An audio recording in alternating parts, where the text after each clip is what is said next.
Here are our panel members. And sirs, can you just tell us a bit about your story, a bit about your background and your learnings and the challenges that you've encountered along the way?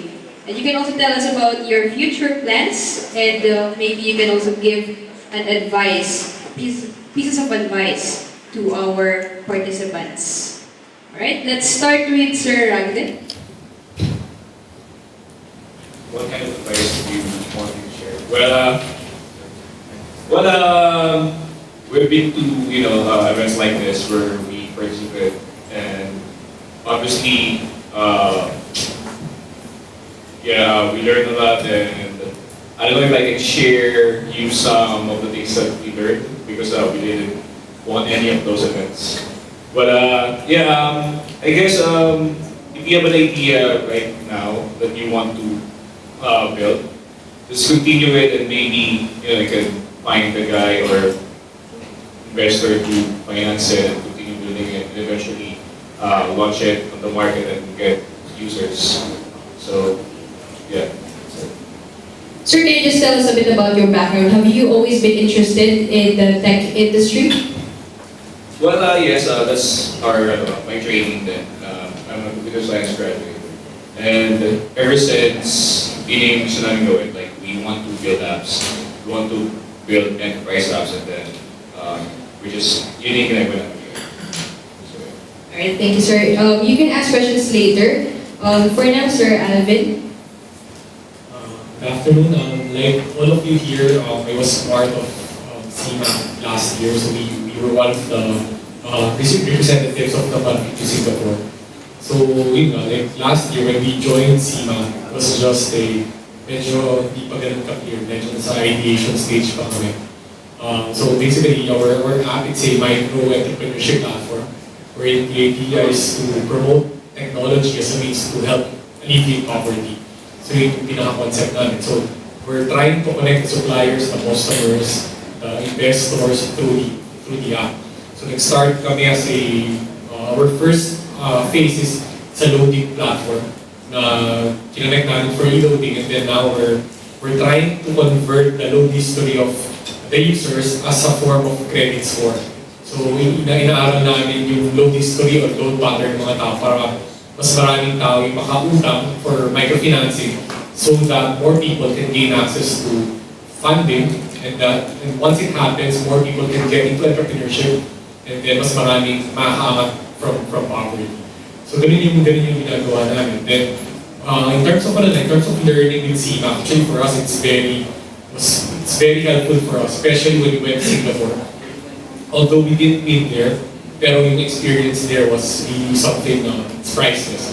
We got to meet a lot of the tech people from different different countries in Asia. But at the same time, I think we consider our loss there as one of the I think yun yung isa sa mga best na nangyari sa amin. Because even if we didn't meet there, nabuo yung idea namin yung CEO. When we pitched there, we got to meet one of the judges from Silicon Valley. So the guy from Silicon Valley, siya nagbigay sa amin ng tips on what to do, ganyan. And until now, nag-email pa rin kami. So, yun. So, yun din siguro share ko na even after the competition, it's not about it's not about the result. It's not about the winning or the losing part. But at the end of the day, it's the connection, the network, the experience that you gain from this type of events that's more important. And nalagdag ko lang din, we just got a grant from Peace and Equity Foundation. So last year, lahat ng top 10, they offered a parang grant they asked us to apply for a grant or loans or equity na application. So we submitted. So the top 10 last year, all of us were able to get that. And for this year na-approve lang kasi medyo mahaba yung process. So we got a funding worth around 750,000 from Peace and Equity Foundation for us to develop the app. So yun din. So I think yung advantage din for in this competition is that after the competition, meron pang follow-ups, which is the possibility of getting a grant or a loan from Peace and Equity Foundation. Alright, thank you, Sir Alvin. Again, you may ask questions later. Let's go to Sir Karen Legaspi. So, when I was in Pinoy Job, I think it was that's when me and some friends realized that a lot of the better practices in software development were really being applied in the industry. So we saw the opportunity to create a company that would espouse the best practices, practice the best practices, teach the best practices in software development. And so it's worked out so far. We've been, our company's grown, and in the 10 years of the company, we've been learning even more the better practices, and then we put that in both in our consulting practice and training practice. Yeah, boring ba? I have a boring company. No, sir, not at all. Now, it's your time to ask questions to these tech geniuses. You can probably share your applications or your ideas, and then you can ask all of them or any of them for that matter. Feel free to approach the microphone. Come on, don't be shy. Who's the first person to ask?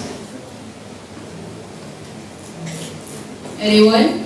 Okay, while you are formulating your questions, let me ask. Sirs, why tech? Why the tech industry? What's the best thing about being in the tech industry?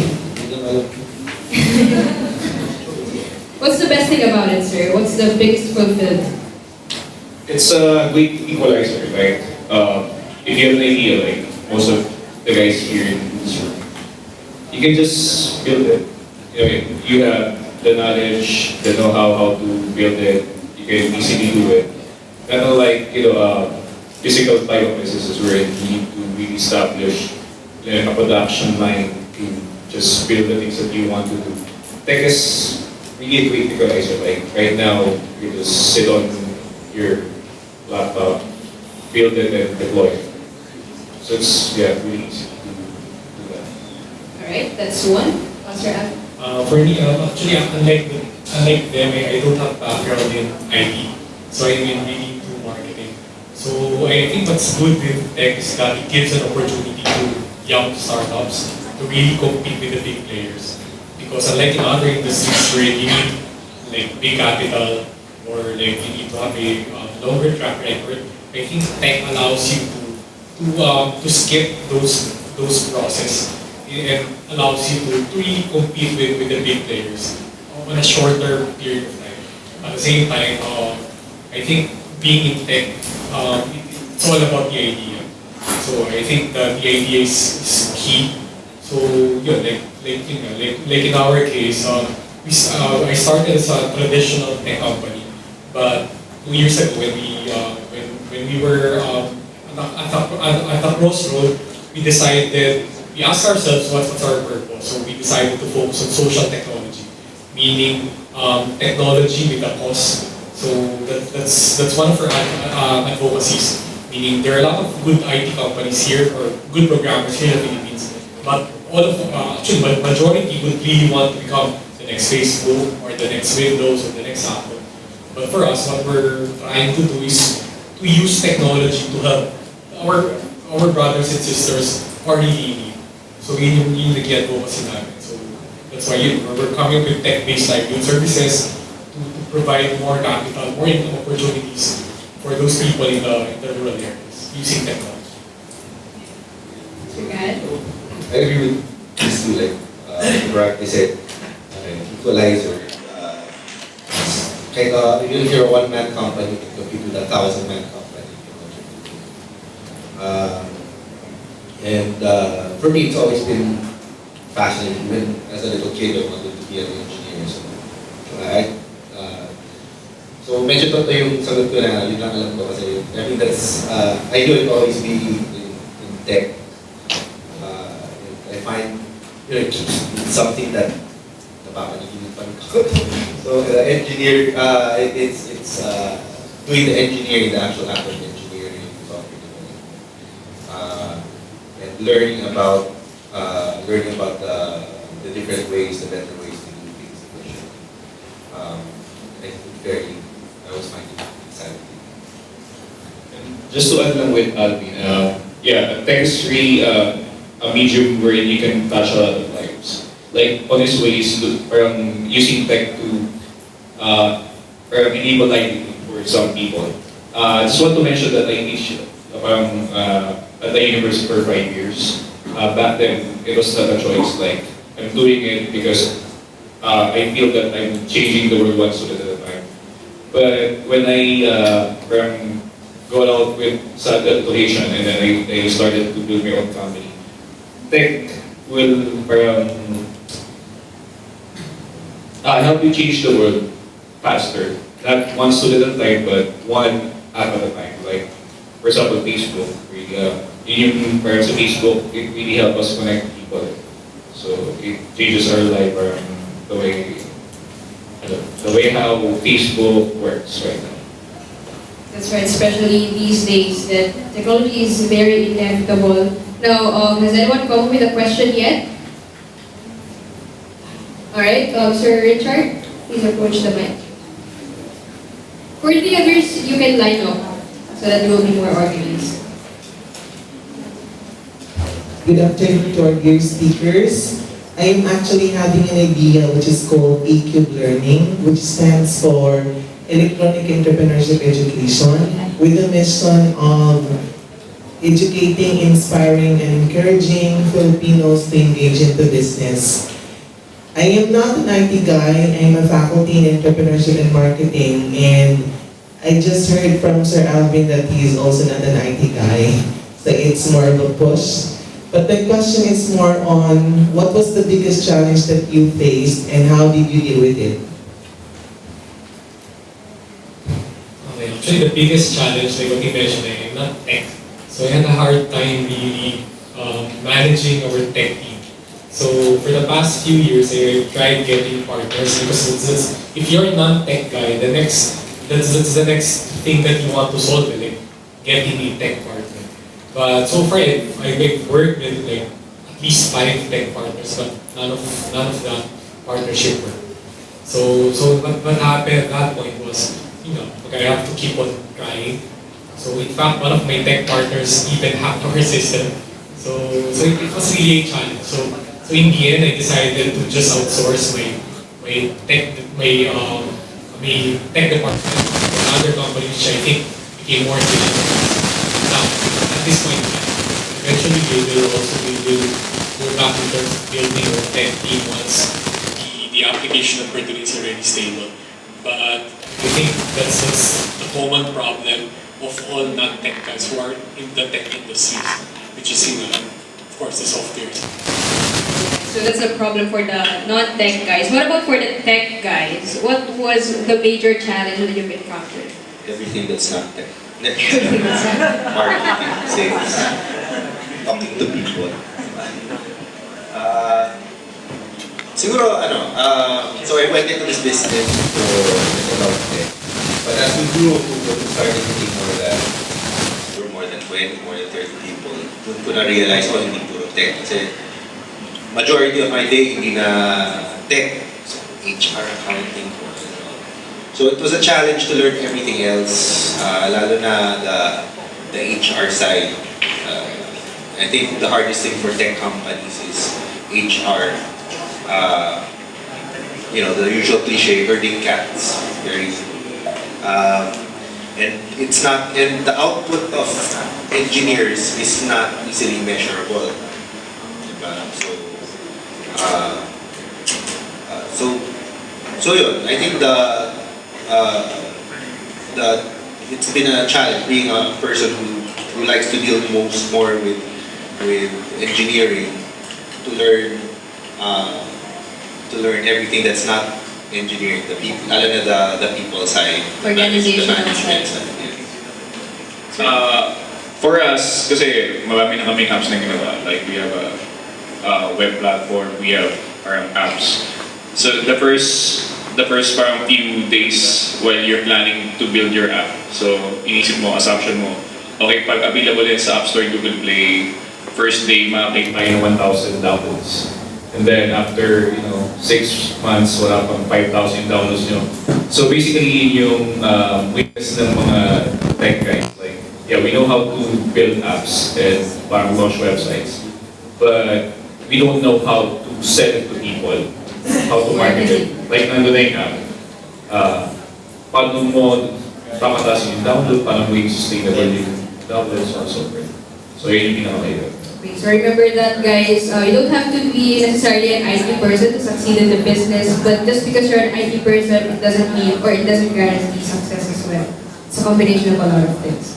Next question, please. Yes. Yes. Insight kay Alvin is you need to find the right tech person. Yes. Kasi hindi mo mababantayan yung work niya, so it has to be someone you know is good. Kasi otherwise, kahit basahin yung code niya. I agree. Remember that, guys. Alright, next question.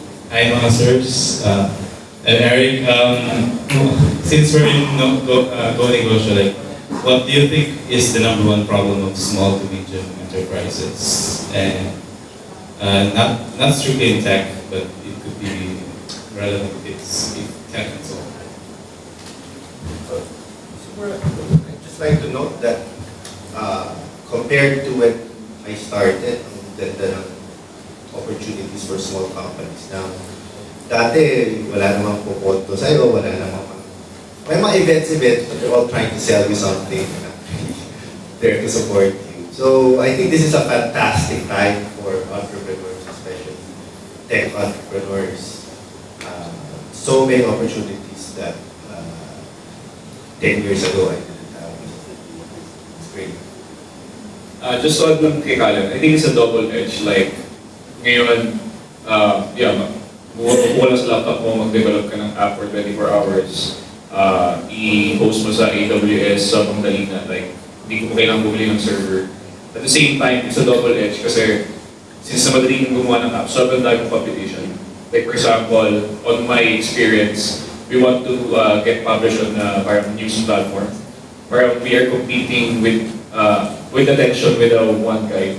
Like for example, every day, senior sa akin, he's receiving 20 parang story pages.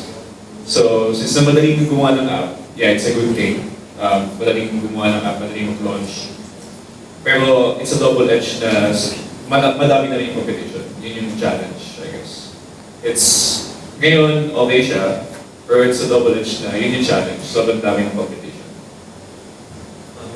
Dagdag ko lang, like for most businesses kasi like, I think some of SMEs fail because yung owners kasi gusto rin ng instant na may result agad.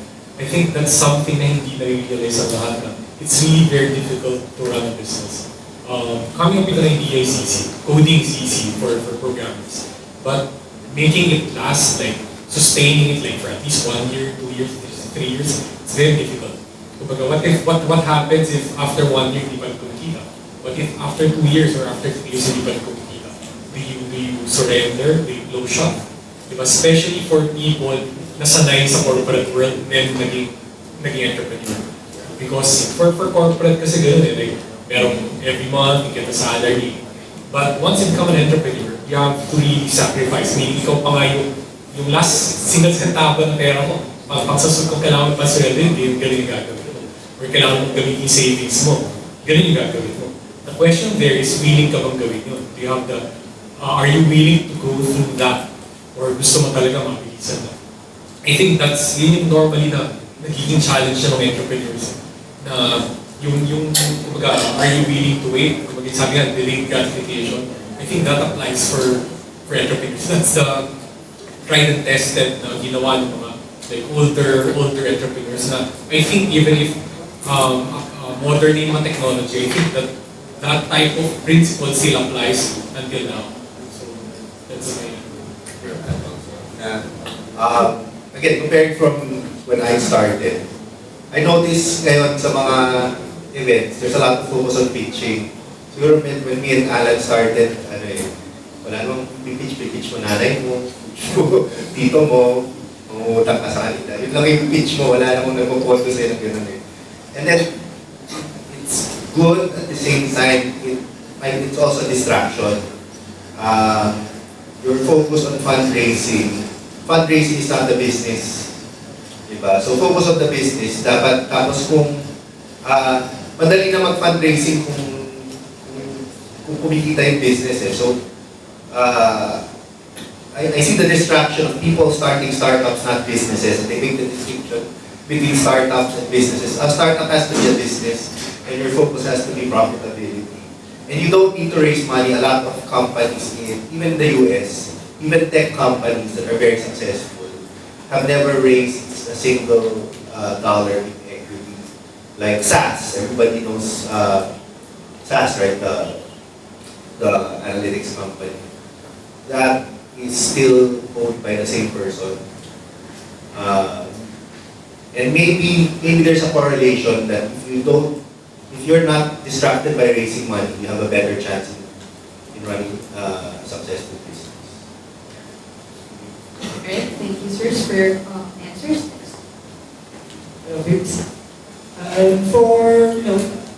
For mobile, for apps and websites that generally relies on network effects, then usually in the early part of that start off of that product, it's really fucking hard to gain traction, right? So what's your recommendation or strategy on trying to keep the ball rolling in those early days? You mean how to keep on developing it even though we're not getting the traction that we're expecting? Sorry, again?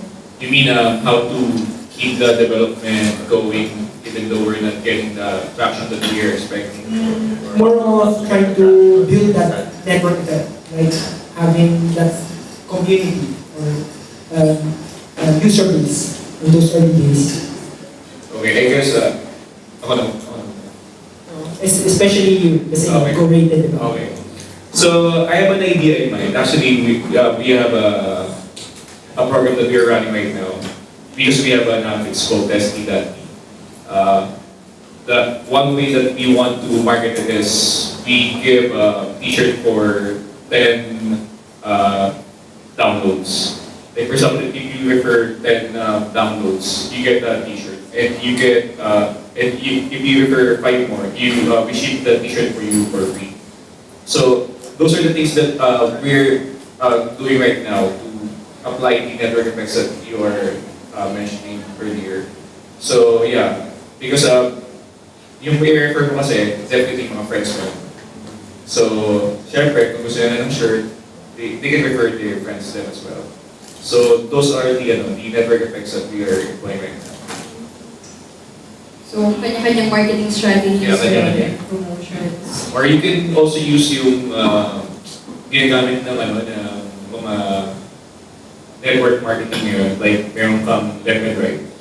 You can use it as well. Like for example, refer mo yung kaibigan mo, pag na-refer siya, you get incentives. I guess may isang startup na ginagamit din ngayon. Isang e-commerce site. So yeah.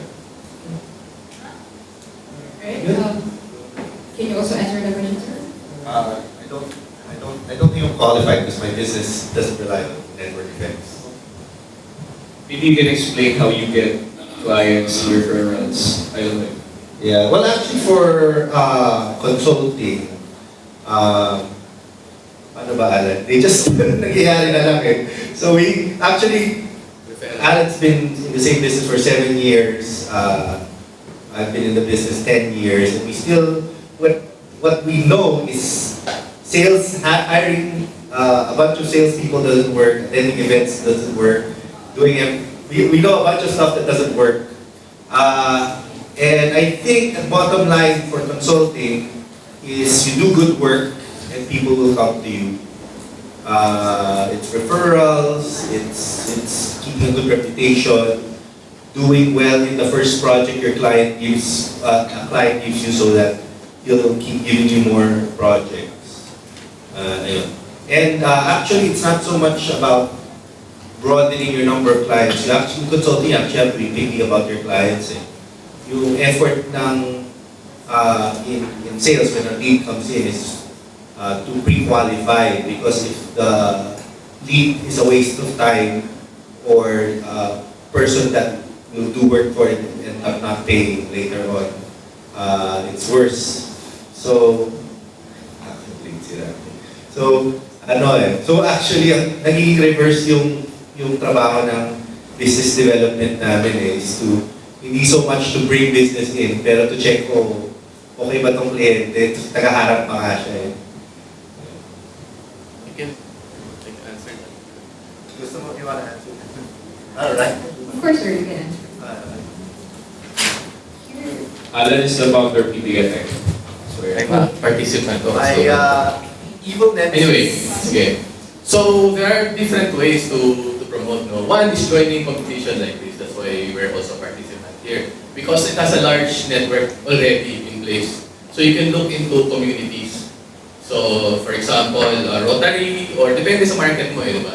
If your market are students, then you go straight to the students. If your market are, alam mo magandang pasukan, mga religious sector. For example, you go to yung mga, hopefully wala, mga INC, or you tie up with them and then you give charity to them in return for promoting your product. Then immediately, you get that kind of market.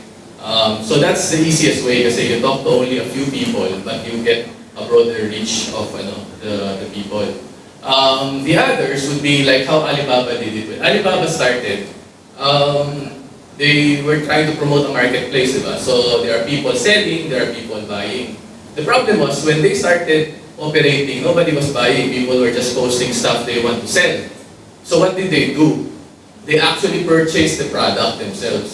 So they have this one room full of warehouse that they do not have use for, pero binili lang nila yung produkto to show the people na merong bibili. Pero sa totoo lang, sila rin yung bumili nun. But that started the marketplace. Then people started, so may bumibili pala, we can actually sell products B2B. Not knowing that, you actually, sila rin yung bumibili itself. So you have to be ready also to spend some money to promote on that. Similar to how Uber is doing that, diba? And when you first subscribe, you get 300 peso free credit. When you refer, you get another credit. So that's one way. Then you have, but the thing with that, you have to invest.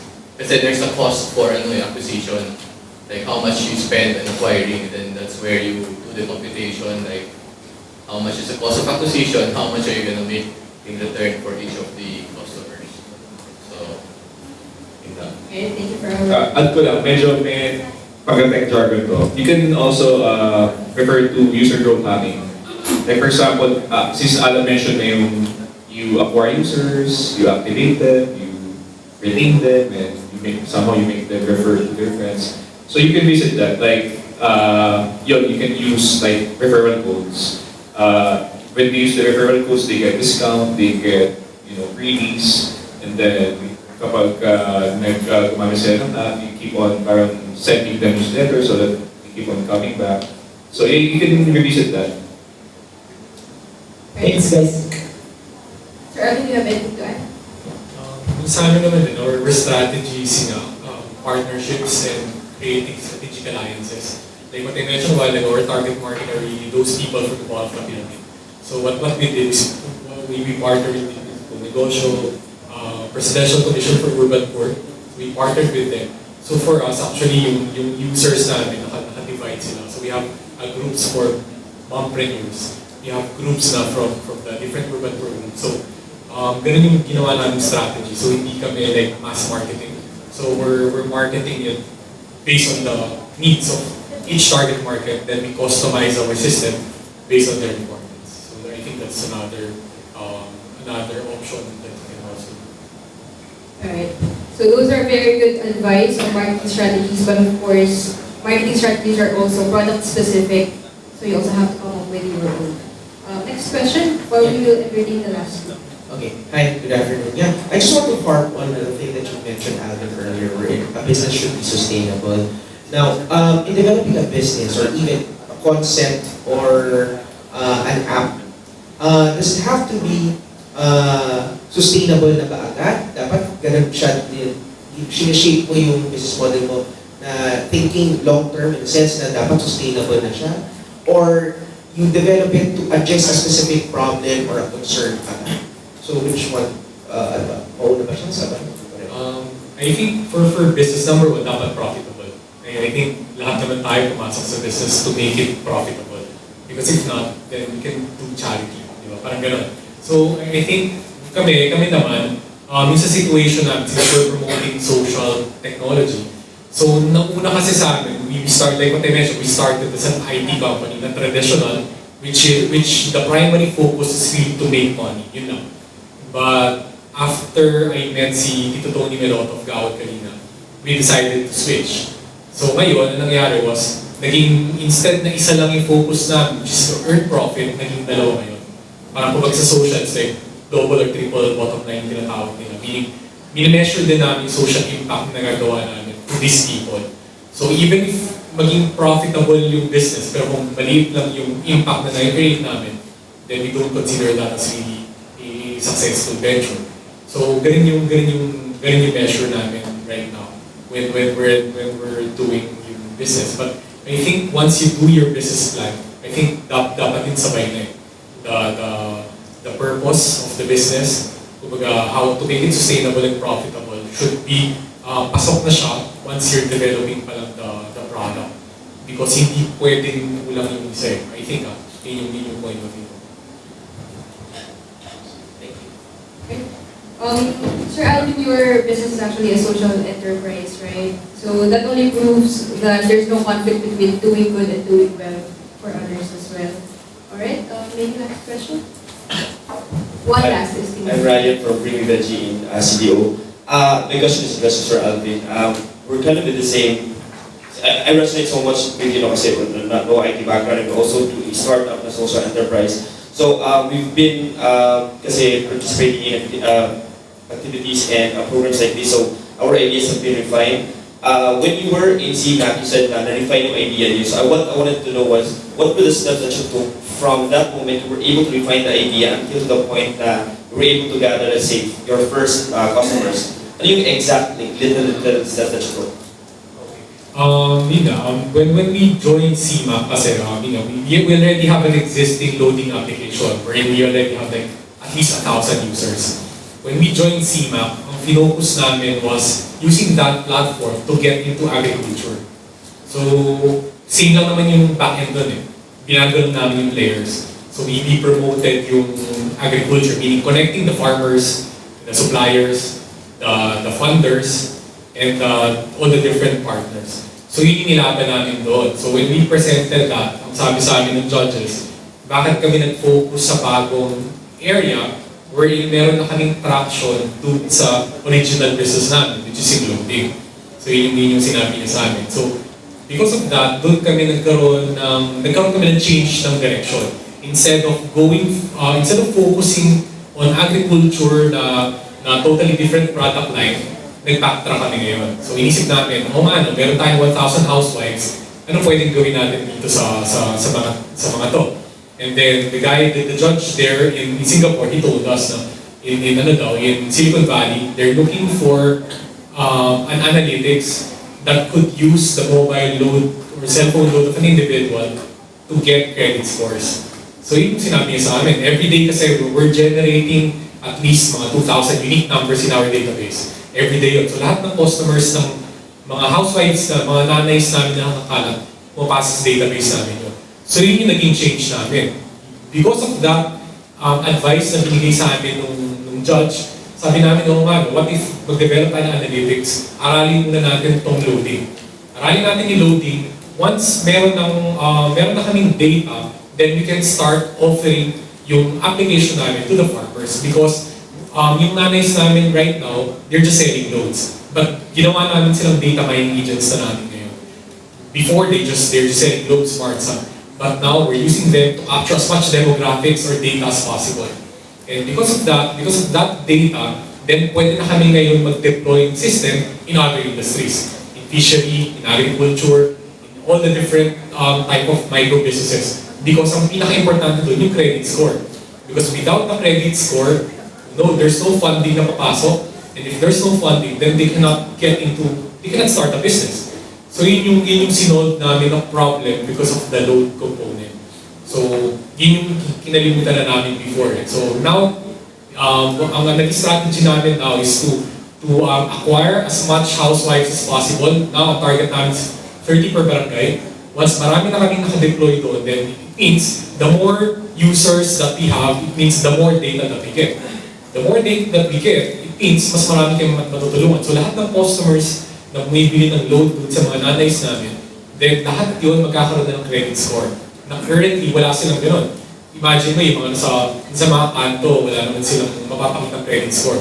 But now, kakabili nila ng load sa amin, then meron na kaming na-interpret namin siya to credit score, then mas marami na silang, may possibility na silang utang sa mga microfinance institution. But kung titignan mo doon, ang naging turning point namin doon was the realization that we got from the judge na ba't hindi namin tutukan tong loan na meron kami. So yun yung, because of that, kinonect na lang namin siya. Kinonect namin ngayon yung first business namin, which is loading, papuntang other industries. So it means, ang natutunan namin doon is focus muna on the core service. I think yun na, dahil because of my marketing background, I tend to, parang masyado maraming idea, sige, kung anong naisip, gawa na lang gawa. Pero yun yung na-realize namin, then just focus muna on the core. Once we're able to build the core, then it's easier for us to expand to other industries. Something na hindi namin naisip dati. So sabi ko, blessing these guys na even if we didn't win there, but the learning that we got from the mentor was really helpful kung saan, ngayon, nagkaroon na kami ng direction. Mas naging clear na hindi yung parang equal na, sige, ito, okay, ito, tingnan. Alright? Because we're talking to tech, one of the hot topics is security. I think you're doing fintech, right? So somehow, for small companies who are starting to acquire bigger clients, we need to guarantee security systems. So what are some of the cheaper alternatives for security to guarantee security of your infrastructure, your network? And how do you, at a high level, how do you make that selection? We're going to go with the security solution. Because of being qualified as Solution is not, well, security shouldn't be a product.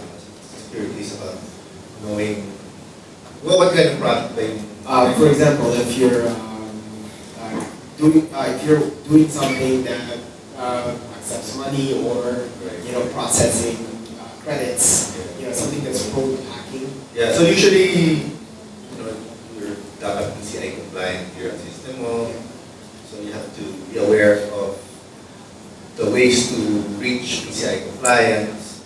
It's really, there's no shortcut. It's hard to do it in a high level. It's really making sure that the people implementing those things know how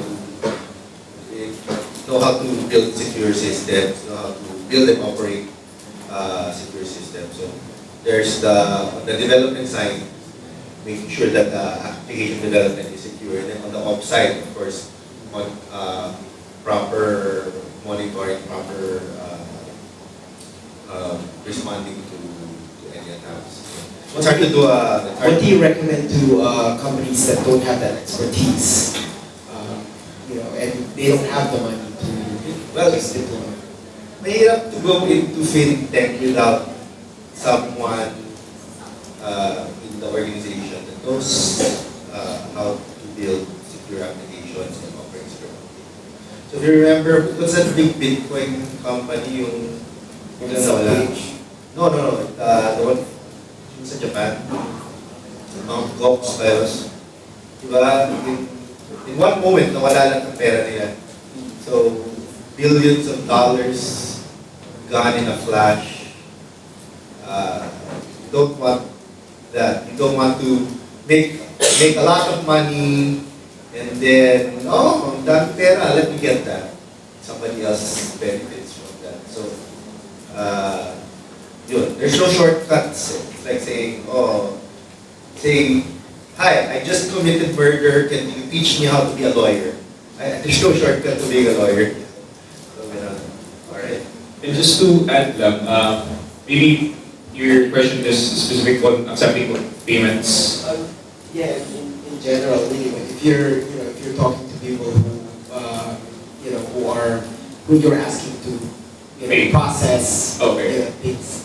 For that case, based on experience, most of the payment gateways naman, payments are done on their platform. Like for example, PayPal, you're using PayPal infrastructure talaga or app or website to facilitate the payment. even with local payments like Grab and Pay system na rin ginagamit mo. I guess the question na lang doon is how you keep the information of your users. So, Khaled is right. If in your organization there's no person that don't know how to build a secure application, then you can't really do it. And even though may mga compliance naman yun like yung pag you're accepting payments, kailangan PCI compliant ka. Because, yeah, pag hindi nakita ng users yung logo ng PCI compliant, at pala nila, hindi sila magtitiwala doon. And may mga basic security implementation naman like kailangan may SSL yung website mo, so on and so forth. So, yun naman yung mga usual. Satisfied with the answer? Alright, thank you guys for your questions and thank you for the answers. Just one last thing. What's your advice or words of inspiration to all these tech or aspiring tech entrepreneurs? Just continue joining on this kind of events. Like kami, nag-start kami, kasabay pa namin sila Eric. First startup weekend dito sa Manila, 2011. So, yun, meron kaming idea and then we keep on pursuing it to the point that we realize kung ano yung mga mali na namin. Like for example, we focus so much on creating an impact wherein, tama yung sinabi ni Khaled, startup is a business. Money is the parang primary goal. Kasi without the money, you cannot really sustain the business. You need to pay the developers, you need to pay your rent, you need to parang expense your daily living, so on and so forth. So, ayun. Sir Alvin? Sa akin, I have three tips, three advice. The first one is don't make this competition as your end goal. Meaning, this is the result here. Ang goal natin is how do you make your idea turn into reality. Actually, dapat din yung goal natin. It's not about winning this competition only. You have to think beyond this competition. So yun yung I think mas importante. And then use this competition also to gain as much network as possible. I think yun yung advantage in this type of activities because lahat kayo nandito all of you guys are talented. Even the judges, ang ginawa ko sa Singapore, ang naging objective ko doon, kinuha ko lahat ng calling card ng mga judges. Because I feel na eventually, baka maka-work ko sila in the future or even the other competitors from other countries. So ganun, i-maximize kung mga kapalan yung mukha ninyo dito na makipag-network, makipag-usap sa mga iba-ibang tao. Then the second one is, I think being open-minded is very important. Some of us, especially pag meron tayong idea, sometimes gusto natin, yun na, we tend to be close-minded. I think there are times na you have to re-evaluate kung ano ba yung product na meron tayo. Especially dito sa mga competitions na I think magpipitch kayo sa mga judges. So I think it's important also that you keep on refining the business. In that way, kumbaga nag-i-improve. Like in our case, yung pitch namin nung Philippine leg, iba na yun nung pitch namin nung Singapore leg. After na Singapore leg, nag-iba na naman din yun. Kumbaga nag-i-improve siya.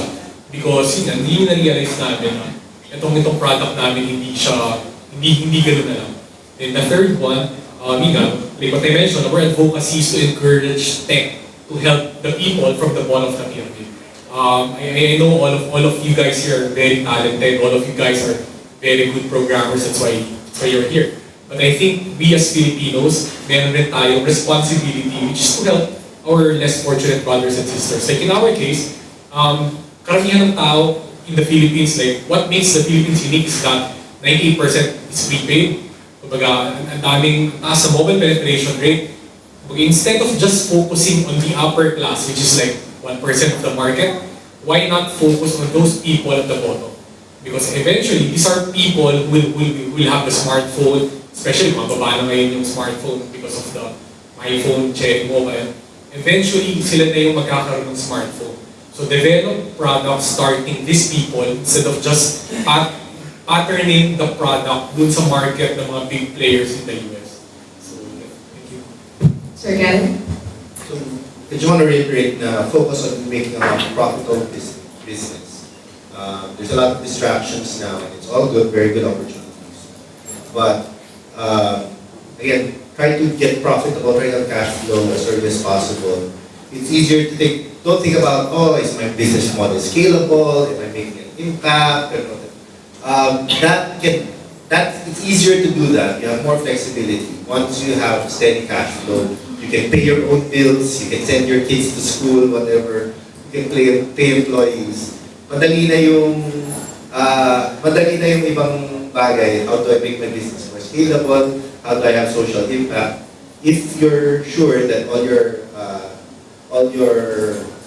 all the things that you need to take care of are taken care of. Alright. Again, guys, our panel members, let's give them a round of applause. We are going to present the certificate of appreciation to Mr. Alvin Kingston Tan, Mr. Ragnar Falses, and Mr. Karen Legaspi. Where are the certificates?